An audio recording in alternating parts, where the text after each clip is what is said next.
Today, we're going to look at the truth regarding training for males past the age of 40.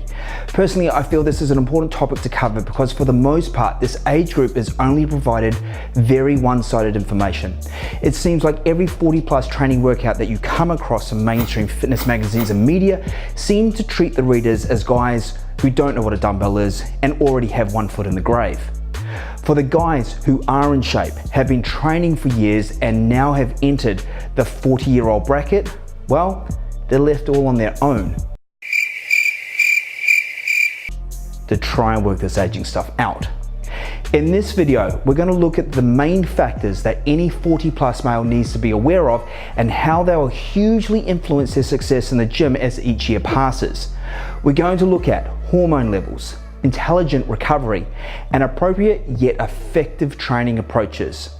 We're going to look at these from a couple of angles. So no matter if you're a 40-plus well-trained and in shape already individual, or a 40-plus individual wanting to get in shape for the first time in your life, you'll hopefully be able to relate to one of these angles and see how these discussed factors will affect you. First, let's get to know the three viewpoints that we'll be looking at this information from. First viewpoint is the viewpoint of Chad. Chad is in shape. His condition is muscular and lean. Chad has been training for over 20 years. Chad eats well, eating specifically to support his efforts in the gym. Chad has just turned 40. Second viewpoint is from the viewpoint of Roger. Roger is not in shape. Roger is a little overweight and has below average muscularity. Roger used to regularly train, but at age 30, he stopped. Roger has experienced a serious physical regression over the last 10 years. Roger has just turned 40. And the final viewpoint that we'll look at all this information from is from the viewpoint of Brian. Brian, like Roger, is not in shape. Brian is overweight and has poor muscularity. Brian has never followed any form of exercise programming in his life. Brian too, he's just turned 40. Okay, with our three viewpoints, our three gentlemen met, let's get into this. First, let's start with the big one.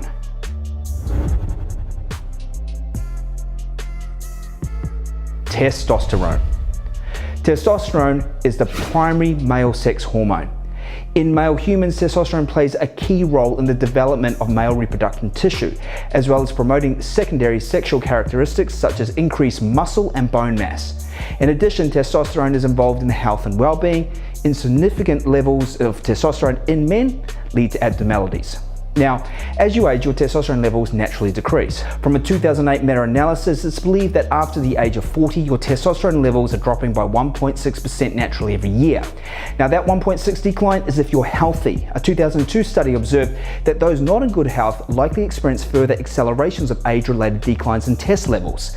It's important to know too that the study defined good health as an absence of chronic illness, absence of prescription medication, absence of obesity, and an absence from excessive alcohol consumption.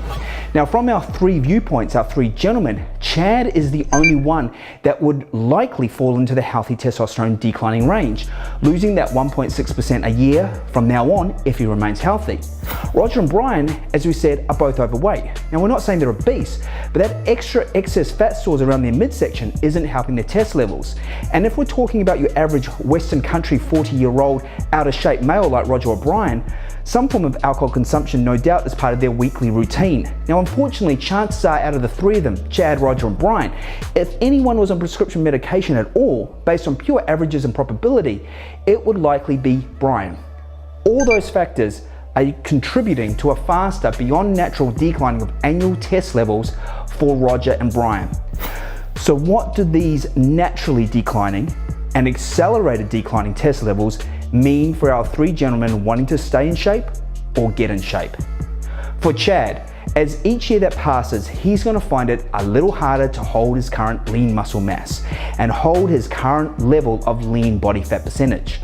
As the years go on, if he follows exactly the same training and nutrition approach that worked from up until 40, he would likely end up experiencing a slow, gradual physical regression due to the accumulating annual testosterone decline, a slow drop in muscle tissue, and a slow increase in body fat stores. Roger and Brian, they're starting behind the 8 ball. They are both walking into their beyond 40 training life with already lower levels of tests than Chad, and currently with more rapidly depleting annual declines. From a pure testosterone concentration point of view, they are starting behind Chad. But this is where Chad is at his biggest disadvantage, or faces his biggest challenge, from a mental viewpoint. Understand Chad has been experiencing increasing physical improvements pre-40.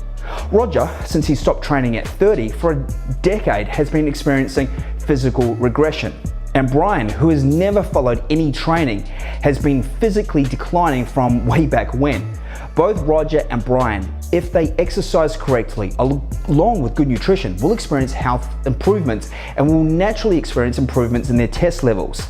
They may over time be able to bring their levels up to the naturally healthy declining rate for their age, which for them will feel like a vast improvement. Chad, on the other hand, if he doesn't realize what's happening and account for his naturally declining levels, he's going to gradually feel worse, experiencing declines in energy, recovery, and overall physique quality as the years slowly creep by. The result Chad has been able to experience to date will be more challenging to achieve once he passes 40 if he doesn't carefully look at his approach. The next influencing factor that needs to be carefully considered is recovery between training sessions. The actual process of recovery is the same for anyone training no matter what age you are, where you start at your baseline, you train and therefore fatigue. Your body then goes through its recovery physiological processes, not only returning to baseline, but into the supercompensation response in which you hopefully repair bigger and stronger, adapting to the previous training stimulus. Studies have shown, though, due to alterations in metabolic recovery when we age, a longer recovery period is thought to be required before returning to baseline levels. As well, though inconclusive, certain studies have shown that the recovery rate of oxygenated hemoglobin is reduced in older trainees compared to younger. As well, early studies, even though there is some conflicting studies, have shown evidence that the rate of phosphagen and creatine replenishment is slower in older trainers than younger. So what does this mean for our 3 40-year-old gentlemen? First of all, this doesn't mean that the day they turn 40, your very next workout, they're going to be recovering slower and longer. It doesn't work like that. For Chad, it will mean gradual, over time, as the years go on from now, that he will start to notice that if he trains at the same volume, intensity, and frequency as he did pre-40, that he'll eventually be walking into his sessions likely still sore from the previous. His slower rate of recovery and adaptation will eventually catch up. Brian, who's never trained before, isn't gonna know the difference. He has nothing to compare it to. This could actually be viewed as a mental advantage in his favor. Roger, on the other hand, is going to be the one who feels this factor the most, or who will notice the difference more than anyone. Remember, Roger used to train. He remembers what it was like. He remembers how it used to feel and how long it took him to recover between sessions. Starting back up again after 40, he'll experience from day one slower, longer recovery rates than what he remembers 10 years ago. This time round for Roger, it's going to be harder. What needs to be noted too is that the recovery we're obviously referring to is the skeletal muscle exercise-induced stimulus. What needs to be considered now too for these 3 guys moving 40 and beyond is the wear, tear, and years of use on their joints, ligaments, and connective tissues. Now, of the 3 of these guys, Chad is the most at risk here. Remember, Chad has been training for decades. Not only does he eventually need to account for increased recovery times from a skeletal muscle recovery point of view, but needs to start programming his training around adequate rest and downtime for any possible previous injuries that might already be there and any joint and tendon niggles that will slowly appear as the years continue to pass by. For our 3 guys, especially Chad, they need to start listening carefully to their bodies. When their bodies feel off, they need to train around any issues using exercises that are easier on their bodies. In no way am I saying to drop the big lifts, but being smart with programming and having counter programs when things aren't feeling right means that they'll keep progressing injury-free. Next thing we need to look at for our 3 just turned 40 gentlemen is ideal training approaches moving forward.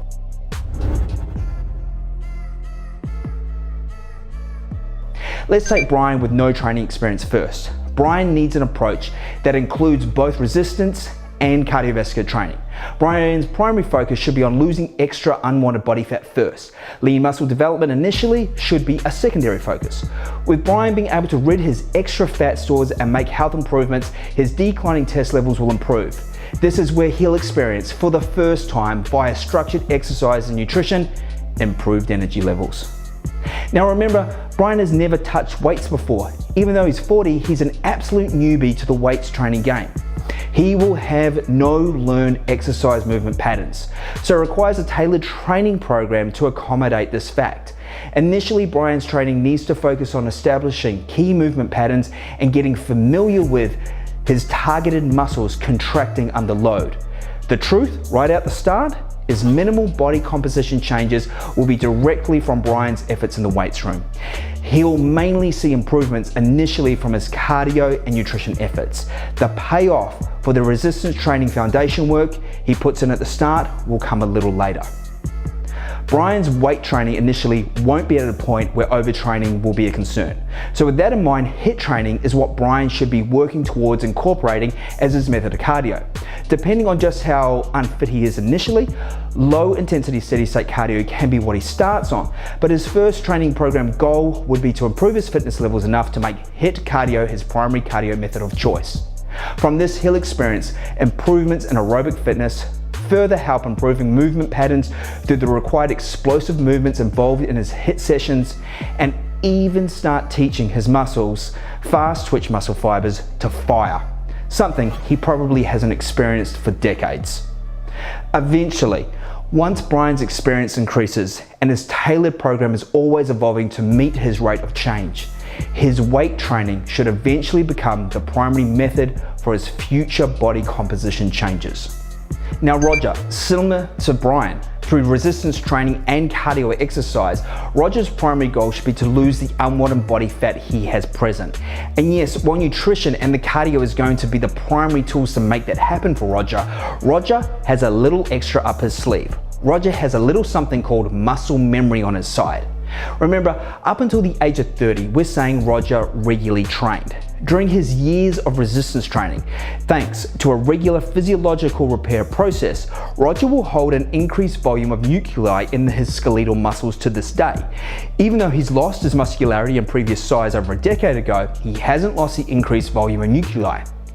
It's the still present increased nuclei volume that is the mechanism for his muscle memory, and what gives Roger an advantage. Roger's increased nuclei means a greater volume of protein synthesis being able to occur. The more protein synthesis able to take place, the faster new lean muscle tissue can be built. Roger has the ability to build new lean muscle at a faster rate than, say, Brian. With this in mind, Roger should first start with a short phase of movement reintroductory, spending a couple of weeks following a tailored program that has him performing exercises that he once did 10 years ago competently. The movement patterns will return very, very quickly, similar to how you never forget how to ride a bike. The same will be for his exercise patterns as well. Once a couple of weeks of re-establishment has been completed, it's time to fully take advantage of the muscle memory and get into a tailored exercise program focusing on progressive overload, form, and building on intensity. Cardio definitely needs to be present in Roger's approach to getting back in shape, but we need to be careful not to conflict with his weight training. With Roger, the faster we can have him building new lean muscle tissue again, the faster his body will be geared to be burning fat stores on a day-to-day basis due to an increased metabolic rate. So with that in mind, low intensity steady state cardio is ideal for Roger. No extra central nervous system stress and no interference with localized muscle recovery that can be a risk when HIIT training is incorporated. This is what's optimal for Roger. Now, our mate Chad. What's the best approach for Chad? Chad's focus is going to be continuing to make progress in muscularity and body composition. Just because he's turned 40 doesn't mean this should change. What needs to be checked though is any ego-based training, and instead replaced 100% with smart, intelligent training methods, comprised of a wide range of different hypertrophy mechanisms and triggers. In basic terms, Chad has 4 main triggers that he can use when trying to stimulate muscle growth. Load, the amount of weight he lifts. Intensity, how hard he actually pushes himself on each set. Volume, how much total work he does in a single session. And frequency, how many times a week he hits a particular muscle group.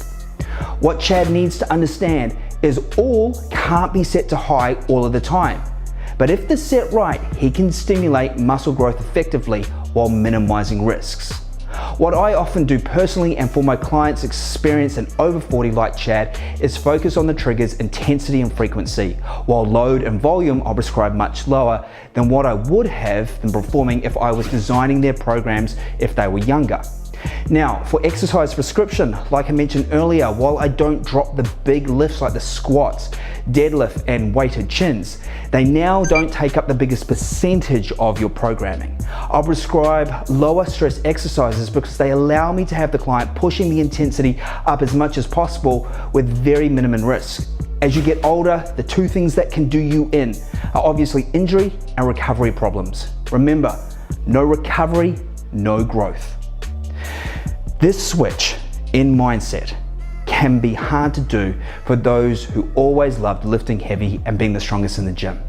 Unfortunately, some can't transition, and that eventually that will catch up with them. In conclusion, no matter what starting point you're at when you turn 40, those influencing factors we've just discussed in one way or another will affect you. They may not affect you straight away, but eventually the heavy hands of Father Time do catch up. But don't for a second think that being 40 suddenly means you can't build muscle and burn fat. Some of the best physiques in the world are guys 40 and over. Now, you just need to be extra smart in your approach. You need to be calculated in your programming and use a wide range of tools to stimulate muscle growth. The best way to think of it is being a 40+ trainer is you now have responsibilities. You're not a carefree young buck who will recover from anything thrown at them. No, now you need to be responsible and train with your head first and your muscle second. Guys, as always, thank you very, very much for watching the video. I always like to thank you guys because, to be honest, without you guys viewing these videos, I ain't doing it. Yeah, so thank you. And I hope that information in that video was of some benefit. If you're 40 and over, I hope there's that realization that it's not the end of the world and we can still make incredible progress. We just got to be a little bit more smart. Next week, guys, I'm a little undecided as to what I'm actually going to be shooting, what topic I'm going to cover. So please, if there's a topic, a subject, something that you want cleared up, you want to see some science behind it, if it's a myth, if it's not, please let me know and I'll get onto it. I'll start producing a video. It generally takes me about a week to do this, to find the topic, research it, shoot it, and have my editor develop a video. So please get onto it quick. If there is something, drop it in the comments below, and if we get something quick, I'll produce it. Otherwise, I'll come up with something that I know is going to be good. Guys, please, if you haven't already, subscribe, give me a thumbs up, and be sure to follow me on my other social channels, in particular Instagram, so you never miss a video. All right, guys, until next time, we're out.